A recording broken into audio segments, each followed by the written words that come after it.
Uh,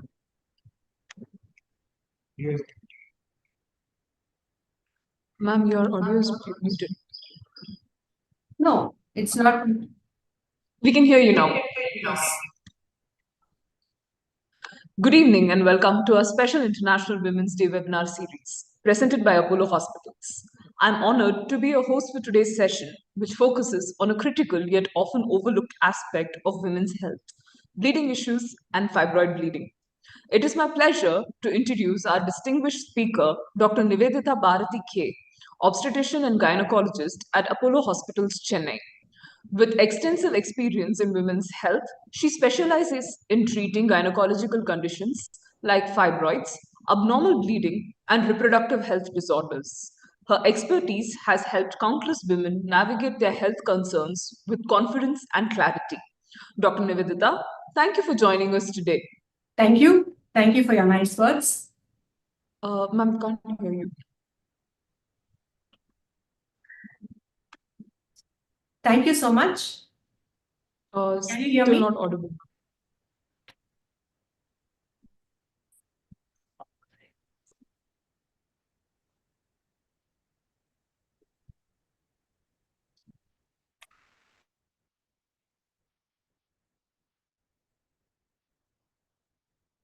Hello. Can you hear me? Yes, ma'am, we can hear you now. Yes. Ma'am, so let's start with the questions. The first question for you today is what are the common causes of abnormal uterine bleeding in women? So as you know, abnormal uterine bleeding is one of the most common problems that women do face in all the age groups, right from adolescence till postmenopausal. Because most of our outpatient visits will be because of the abnormal uterine bleeding. When we talk about the causes of abnormal uterine bleeding, we broadly classify them into two groups. One with structural problems in the reproductive tract, right from the uterus, ovaries, cervix, and the vagina. Next is the non-structural causes. When we talk about non-structural causes, we call it as fibroids, which are the most common problem in women of reproductive age. And then comes the adenomyosis, or that is like a counterpart of endometriosis in the uterus. And the next common cause is polyps. Polyps are nothing but a focal overgrowth of the lining of the uterus. That is called endometrial polyps. And of course, the last but not the least is the malignancies or the cancers that happen in the reproductive tract, right from the uterus to the vagina, cervix, and the vulva. These are all the structural causes for abnormal uterine bleeding that affects women.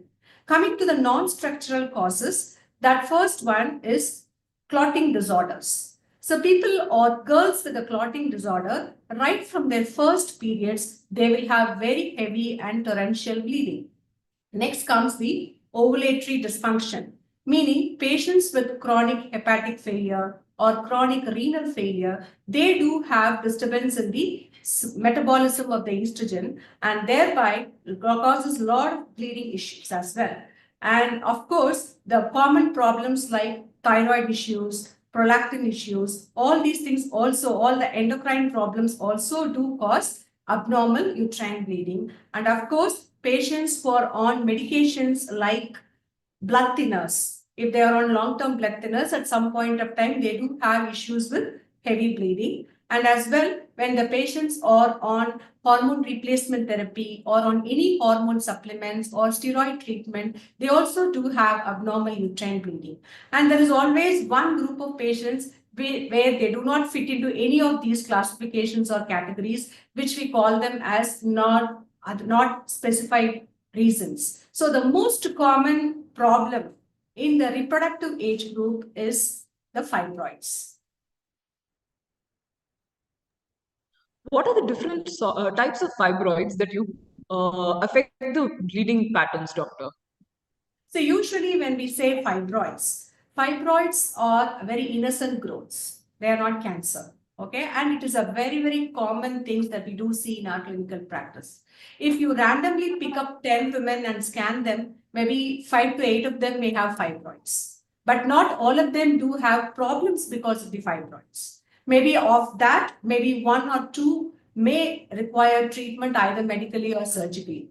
Okay, so having said that, what are all the symptoms a fibroid can cause? That is, the first and foremost would be a very heavy menstrual periods or very severe pain that can happen during your periods, or there may be bleeding that happens in between the periods, which we call it as intermenstrual bleeding. And because of the location of the fibroid inside the uterine cavity, which we call it as submucous fibroids, it may come in the way of conception as well. So it can also lead on to fertility issues. But having said that, I again want to reiterate the fact not all fibroids cause infertility issues. And next, because of the size of the fibroid, it can cause pressure symptoms on the adjacent organs. That means we do have our urinary bladder in front of the uterus, and because of the fibroid pressing on the bladder, people do have problems with urination. They have incomplete emptying. They cannot empty the bladder completely. Because of that, they get into recurrent urinary infections. And because if the fibroid is on the side walls and extending into what we call the broad ligament, then it can cause pressure on the ureters. Ureters are the tubes that come from the kidney and connect to the bladder. If it causes pressure on the ureters, they also cause back pressure changes in the kidneys. And the same way, if a fibroid is situated at the back wall of the uterus, it can cause pressure symptoms on the motion passage. So they also can cause constipation. And when it comes how a fibroid can cause fertility issues, if the fibroids are so many in number and very large, and they are located in the submucous, that is inside the cavity of the uterus, that will prevent the implantation of an embryo, thereby leading on to infertility. So the symptoms can be either fibroids can be asymptomatic totally, meaning just because if you see a fibroid in the scan doesn't mean it needs treatment because it may not cause any symptoms. Those are called asymptomatic fibroids. The next most common problem is bleeding issues, pain during periods, and then comes the fertility issues. And because of the mere size, it can cause pressure symptoms on the adjacent organs. When should a woman be concerned about heavy menstrual bleeding? Sorry, I don't get your, it was little disturbed. I didn't get your question. No problem, ma'am. So, you had mentioned that heavy menstrual bleeding is one of the major symptoms of fibroids. So, when should a woman be concerned about the heavy menstrual bleeding? Okay, so for us to know whether the bleeding is normal or heavy, we need to know what is a normal duration, frequency of the bleeding. Okay, so most of the people or women do think that bleeding lasts for only 3 days and it happens only every 28 days. It is not the case for every woman. Usually, the normal cyclicity of a period is anything between every 21 to 35 days, not always 28 days. That is number one. It is always a range, not a single number. The same way, the duration of bleeding is anything between 2 and 7 days is normal. And the quantity of the blood loss is average is 80 ml, 50 to 80 ml per cycle. So this is the range, and normal menstrual blood will not clot. If a woman is causing clots, that itself shows that the bleeding is on the heavier side. And usually mild amount of or minimal pain associated with periods or mild discomfort is again a very normal thing. So we should know what is the normal thing. Then only we can appreciate when it becomes abnormal. So for a woman, she may have cycles every 30 days and lasting for 3 to 4 days, which is normal. There is another woman whose cycle comes every 35 days and lasting for 5 days. Both of them are normal, so long as this is the normal pattern right from the beginning and they continue to have so. If a woman whose bleeding has been every 28 days and lasting for only 3 days, suddenly it becomes once in 35 days, once in 40 days, and it lasts for more than 7 days, then that is abnormal. The pattern is unique for every woman.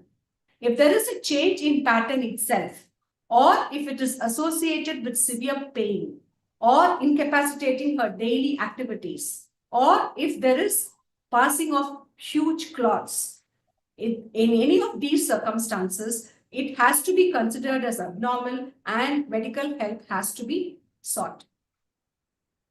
Doctor, can fibroid bleeding lead to anemia or any other serious health issues? Definitely. So anemia is of course very prevalent in our country, and abnormal uterine bleeding is one of the most common reasons for anemia amongst women in reproductive age group.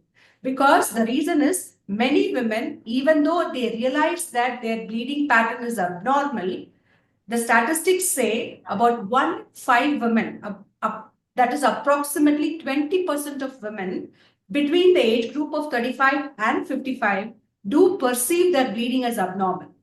But not the whole 20% will seek medical help, of which only 5% of women do seek medical help. So that is why even today in our country, abnormal uterine bleeding is one of the most important reasons for anemia amongst women in reproductive age. What are the risk factors for developing fibroids, doctor?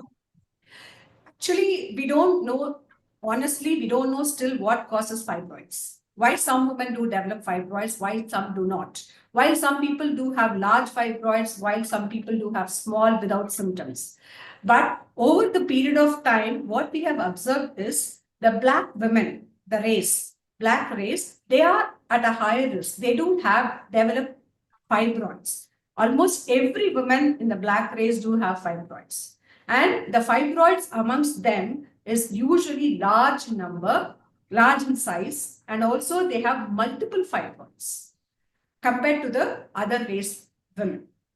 Second thing, there is no way that any food or your daily physical activities or your lifestyle is the reason for one developing fibroid.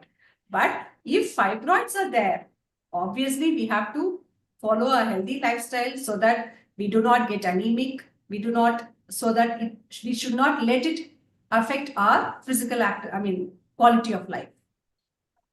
Actually, there is no reason as of now to know why fibroids do develop. How about in Indian women, doctor? What is the prevalence of fibroids? So if you ask, that's what I'm saying, no? About 40 to 80%. This is a very wide range. If you randomly pick up 10 women in a group and scan them, 4 to 8 women do have fibroids, but of which maybe 1 or 2 will require treatment. But if they do seek medical help at the right time, most of the complications can be prevented. But if you ask me, what are the complications of this abnormal uterine bleeding? If the anemia becomes so bad, so severe, the hemoglobin can drop down to severe, very low levels like 5 or 6 grams per deciliter.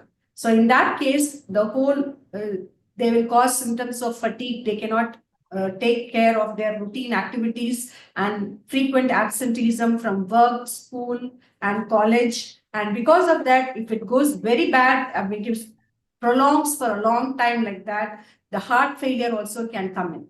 Because even in our practice, even today in the city metros, we do see women with hemoglobin of 5 and 6. What are the diagnostic tests that are used to evaluate fibroid-related bleeding? Usually, the first and foremost, the basic things are we have to make sure the woman is not anemic. So, a complete blood count with a hemoglobin and a platelet count, whether she has got any tendency to bleed.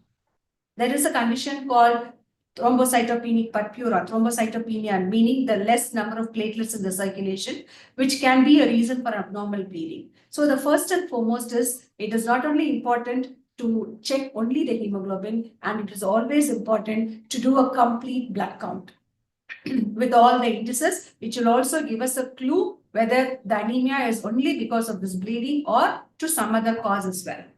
And of course, considering her history and the physical examination, if we suspect a thyroid issue, that also has to be checked.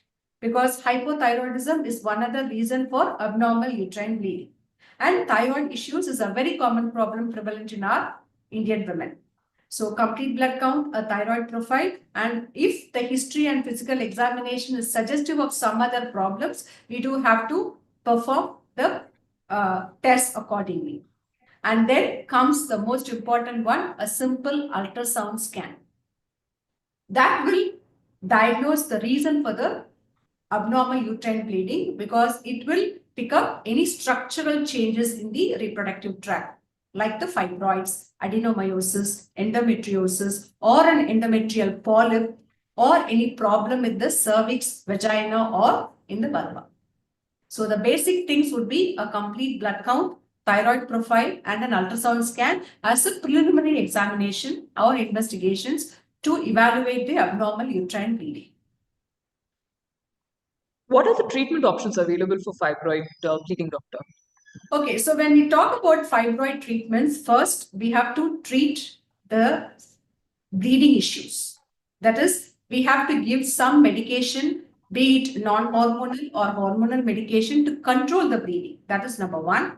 Second thing, if the woman is anemic secondary to abnormal uterine bleeding, that also has to be corrected with proper iron and multivitamin supplements. And then comes the actual treatment of fibroids. The medical treatment, we can divide broadly into medical and surgical treatment. So the medical treatment, what it is more of a supportive treatment, meaning we correct the anemia, we control the bleeding, we give pain relief. That is with regard to medical treatment. All these treatments, they don't go and touch the fibroid. Only the symptoms because of the fibroids can be managed mostly with medical treatment. What do we do for the fibroids? Nowadays, we have got certain medications to control the growth of the fibroid. Because as we know, fibroids keep growing. Because as the woman grows, fibroids also keep growing over time because of the hormones we do get from the ovaries. That will stimulate the growth of the fibroids. So there are some medications that are available now to halt the growth of the fibroid. But they are very temporary measure. No treatment, medical treatment, will make the fibroid go away completely. It is only as a stopgap measure. For example, if that particular woman has got fibroids, she needs treatment surgically, but for some reason she will not be able to go for surgery immediately for various reasons, financial reasons or family reasons or so whatsoever. Then at that point of time, we just want to halt the growth of the fibroid till she comes for a definitive treatment.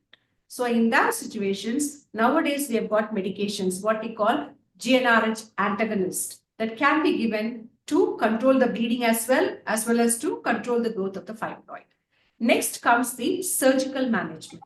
When it comes to surgical management, there are two types. One, we can remove only the fibroids. The second one, we remove the fibroids along with the uterus. So how do we decide which treatment which woman will need?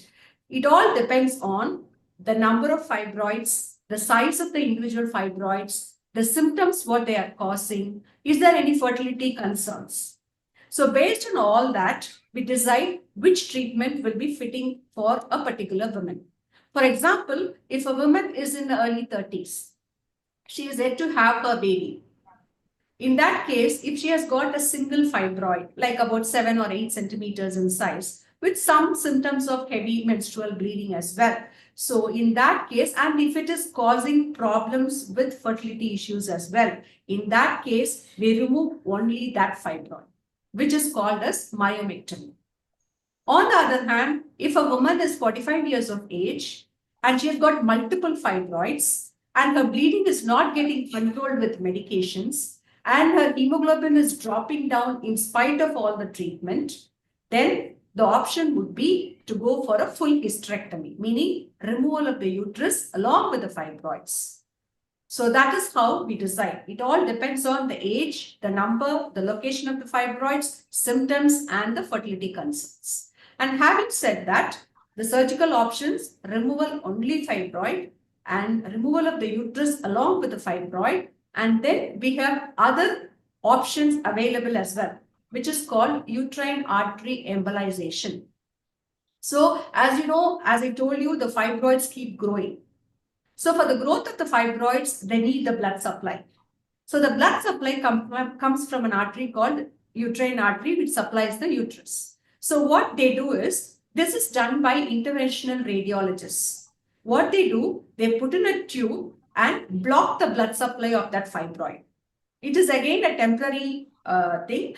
For some people, it will work. They may not need further surgeries at all. But for some people, it might work temporarily, but again, they may start bleeding. At that point of time, they may have to go for a complete surgery. When the blood supply to that particular fibroid is blocked radiologically, that will control the growth of the fibroid, thereby the bleeding also can get controlled. Is there any role birth control plays in managing the heavy bleeding due to fibroids, doctor? Yeah, birth control pill, one of the other non-contraceptive benefits of the birth control pill is it will control the bleeding and it will control the pain. It can be given to patients, again, with who are not married yet or who are married and they don't want pregnancy at that point of time, to control the bleeding and to provide contraception as well. But if the fibroid is located like into the cavity like a submucous fibroid, in spite of that contraceptive pill, they may still have little spotting or intermenstrual bleeding because the location of the fibroid is such that. So the selection of patients is very important. Yes, of course, combined oral contraceptive pill is an option when a woman needs contraceptive benefit also, in addition to control the bleeding. What are the long-term health implications of untreated fibroid bleeding, doctor?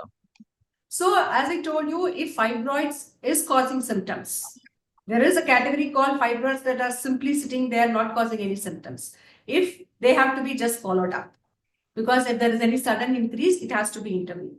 If the fibroid is causing terrible symptoms in the long run, if the bleeding is not addressed to, if the anemia is not corrected, then the problem of other implications because of anemia can come up. The heart failure and things failure, fatigue, extreme fatigue, not able to do their regular day-to-day activities, their quality of life will become, affected, and frequent absenteeism from work and from school. All these things are complications or the effects of untreated fibroids and bleeding. And very rarely, because anybody who who has got a fibroid, the initial question or the most important question in their mind is, will it cause to cancer? Will it lead on to cancer? So that is the most, common question that anybody do have. But fibroids, as we all know, the malignant transformation of a fibroid is a very, very, very rare phenomenon. But for that reason, we don't allow the fibroid to be there when it is growing faster and the rate of growth is, and a big fibroid like 15 centimeter, 20 centimeters fibroid, it is better to take it out. Doctor, I have some questions from the audience for you. Yes. I was diagnosed with fibroids but have no symptoms. Should I still consider treatment?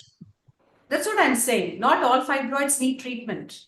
And because a fibroid, depending on the location, we have divided the fibroids into 3 groups, which is called a subserous fibroid, which is totally on the outer aspect of the or on the outer wall of the uterus. Another group is called intramural, that is in the wall.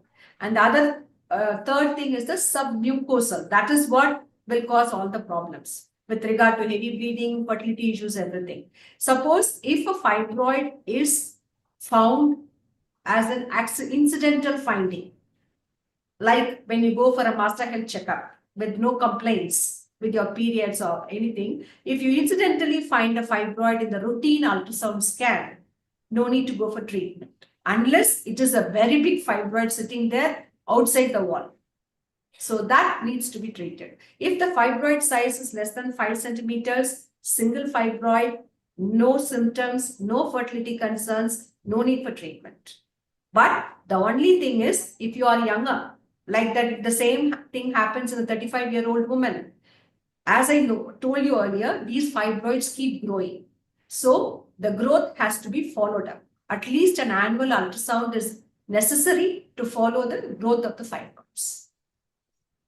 Next question I have for you from the audience, doctor. Are there any specific foods or supplements that can help manage fibroid symptoms? Actually, there is nothing because we don't know still the reason why a fibroid is there. So only if you know the reason, we can prevent that. And it is not related to anything that you eat or not eat, anything you do or not do. But where there is a fibroid and associated abnormal bleeding, and you are more likely to become anemic. So in that situation, it is always better for you to have iron-rich food, protein-rich food, all those things. And of course, maintaining a healthy lifestyle, maintaining your weight also helps, not directly with the fibroid, but if you are putting on weight, there will be hormonal imbalance. Hormonal imbalance will also cause abnormal bleeding. When it is added on to the fibroid-related bleeding, it will cause problem. So maintaining otherwise a healthy lifestyle is always better.